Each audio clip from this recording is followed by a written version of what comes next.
Okay, next LAQ is aneurysm.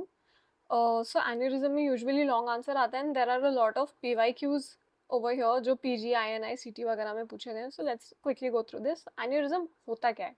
It is the localized, abnormal, permanent dilation of blood vessel due to acquired या congenital causes. Main क्या है? Localised है, पूरी blood vessel through out its length नहीं dilate हुई है, थोड़ा सा ही है. एबनॉर्मल डायलेशन है और परमानेंट डायलेशन है. This is what an aneurysm is.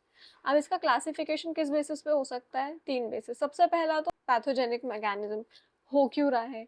Atherosclerosis के कारण हो रहा है, माइकोटिक है, सिफिलिटिक है, किस इन्फेक्शन के कारण हो रहा है, what is the pathogenesis behind it.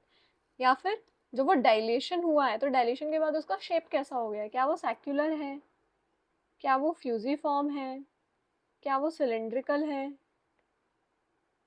क्या वो सर्पेंटाइन है, क्या वो रेसिमोज है. अब इसमें पीवाईक्यू आ चुके. सैक्युलर का एग्जाम्पल है बेरी एन्यूरिज्म, फ्यूजीफॉर्म का है एब्डोमिनल एंड थोरैसिक अओर्टा वाला, एंड रेसिमोस का एग्जाम्पल है cerebral. Then we have wall composition यानी मॉर्फोलॉजिकल बेसिस पे इसका क्लासिफिकेशन है ट्रू एंड फॉल्स एन्यूरिज्म पे. तो ट्रू एन्यूरिज्म देखो बेसिकली इसमें क्या बोला है? Dilation of blood vessel. अब ब्लड वेसल की जो 3 लेयर होती है, अगर वो तीनों का तीन इन्वॉल्वमेंट है डायलेट होने में, तो उसको हम बोलेंगे ट्रू. लेकिन अगर मान लो कोई एक वॉल डायलेट हुई है, दूसरी फट गई है, राइट, तो हम उसको बोलते हैं फॉल्स एन्यूरिज्म. अब इसमें पैथोजेनेसिस में 4 मोस्ट इंपॉर्टेंट पॉइंट्स क्या क्या हैं. सबसे पहला तो अगर वेसल वॉल की क्वालिटी में ही दिक्कत हो जाए. क्यों दिक्कत होगी? या तो मार्फन सिंड्रोम है, फिब्रिलिन कम बन रहा है, या तो लोइस डाइट सिंड्रोम है, टीजीएफ बीटा बहुत ज़्यादा रिलीज हो रहा है जिसके कारण ये डिफेक्टिव कोलेजन बन रहा है. एलर डानलो सिंड्रोम है जिसमें अगेन टाइप 3 कोलेजन में दिक्कत हो रही है, या फिर स्कर्वी है विच इज कोलेजन का क्रॉस लिंक. मतलब किसी भी तरह से वेसल वॉल की क्वालिटी में ही दिक्कत आ जाए तो वो डायलेट हो जाएगी, फट जाएगी.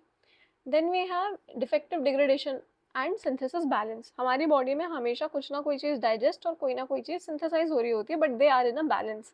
कभी बहुत ज़्यादा सिंथेसिस या बहुत ज़्यादा उसका डिग्रेडेशन होगा तो दिक्कत देगा.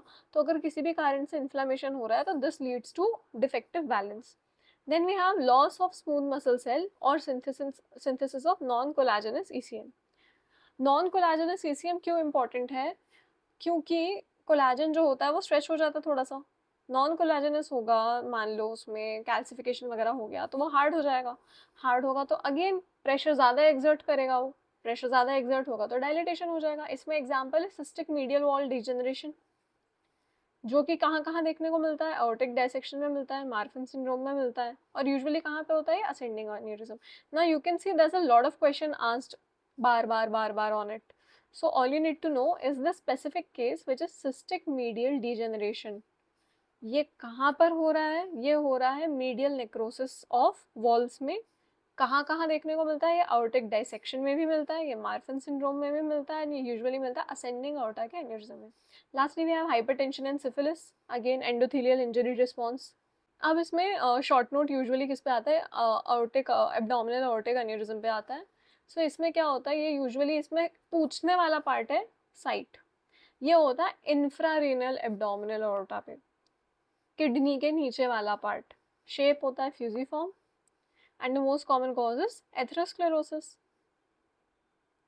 तो अब ये कैसा होता है? यूजुअली एसिम्प्टोमेटिक होता है, पल्सेटाइल एब्डोमिनल मास देखने को मिलता है, और डीप एपिगैस्ट्रिक पेन होता है क्योंकि ये डायलेशन जो है कहीं ना कहीं प्रेस हो रहा होगा. डुओडेनल ऑब्स्ट्रक्शन भी हो सकता है. जस्ट इमेजिन करो your abdominal aorta is going there, abdominal aorta थोड़ी सी थिक हो गई है तो उसके आसपास वाले स्ट्रक्चर तो ब्लॉक हो जाएंगे, तो डुओडेनम ब्लॉकेज दिखेगा. अक्यूट लिम्ब इश्चेमिया देखने को मिल सकता है, किसी भी एक तरफ उस पर ज़्यादा प्रेशर आ रहा है तो, एंड वर्टिब्रल इरोजन देखने को मिलेगा. अब्डोमिनल अओर्टा कहाँ से? जस्ट पीछे अपनी वर्टिब्रा से चिपकी हुई निकल रही है, वहाँ पे अगर प्रेशर बना रहेगा तो प्रेशर के कारण इरोजन हो जाएगा बोन का. डायग्नोसिस कैसे करेंगे? CT angiography is the gold standard, but USG के थ्रू हम स्क्रीनिंग कर सकते हैं. एमआरआई एंजियोग्राफी, सीटी एंजियोग्राफी भी कराते हैं, एक्सरे भी करा सकते हैं.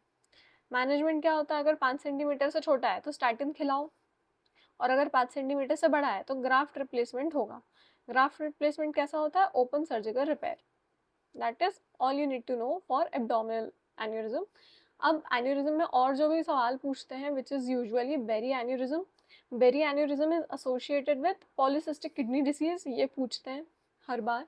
एंड देन इसमें हमको सब एरेक्नॉइड हेमरेज का कॉम्प्लिकेशन देखने को मिलता है विच shows up as a thunderclap headache, यानी कि patient will complain that this is the worst headache of my life. That is how you know. और बेरी एन्यूरिज्म कहाँ हो रहा है? सर्कल ऑफ विलिस में।